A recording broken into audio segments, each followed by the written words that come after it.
Doctor Yashwant Chaware जिल्हा न्यायाधीश. महाड दंग्याचा खटला व अपील 1. महाड दंग्याचा खटला. डिस्ट्रिक्ट मॅजिस्ट्रेट हुड यांच्यासमोर झालेला पुरावा दिनांक 20 मार्च 1927 रोजी अस्पृश्यांनी पाणी घेण्याचा हक्क बजावल्यानंतर दंगा झाला.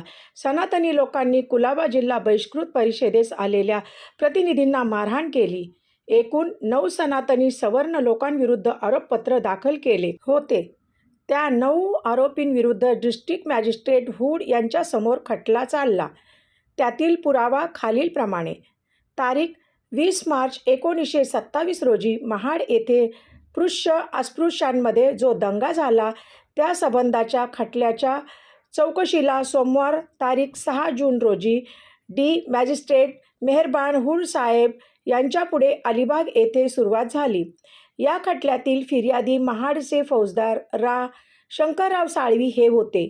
पोलीस प्रॉसिक्युटर दामले यांनी सरकारतर्फे काम चालविले. आरोपी एकंदर 9 होते. त्यापैकी 4 मराठे, 1 शिंपी, 1 गुरव, 2 गुजर व 1 ब्राह्मण असे 9 आरोपी होते.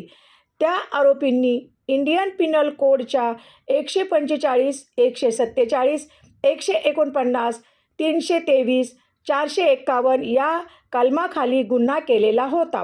आरोपींची नावं: 1 किसन बाळा वतारी, 2 गणपत कृष्णा फुटाणकर, 3 कृष्णा भिकू सावंत, 4 भिकू रामजी कासार, 5 शांताराम गोपाळ अवसरे, 6 बाळकृष्ण हरलिंग गुरव, 7 देवचंद भिकू बुटाला, 8 चुन्नीलाल मिठा शेठ गुजर, 9 कृष्णाजी रामचंद्र डिंगणकर.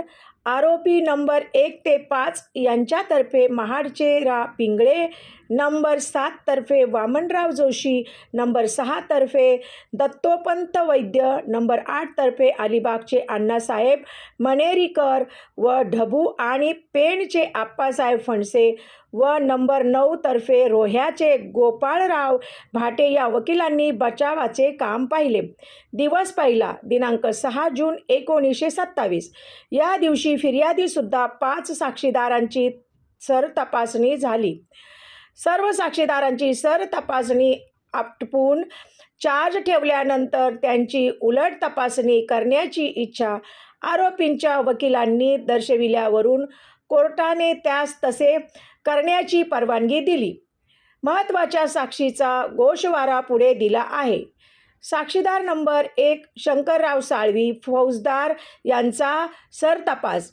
फिर्यादी फौजदार म्हणाले की सभेचे काम तारीख 20 रोजी 8 ते 1:30 पर्यंत चालले.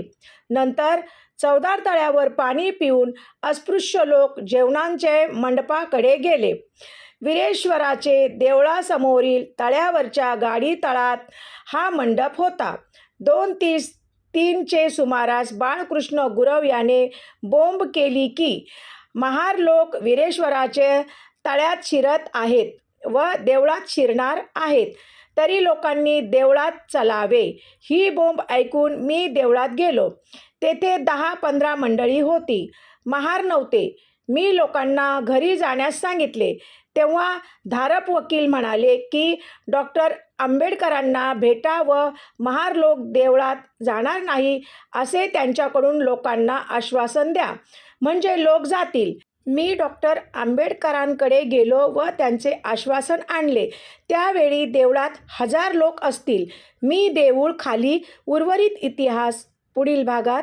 इतिहास आवडल्यास चॅनलला लाईक, सबस्क्राईब नक्की करा. थँक्यू. धन्यवाद.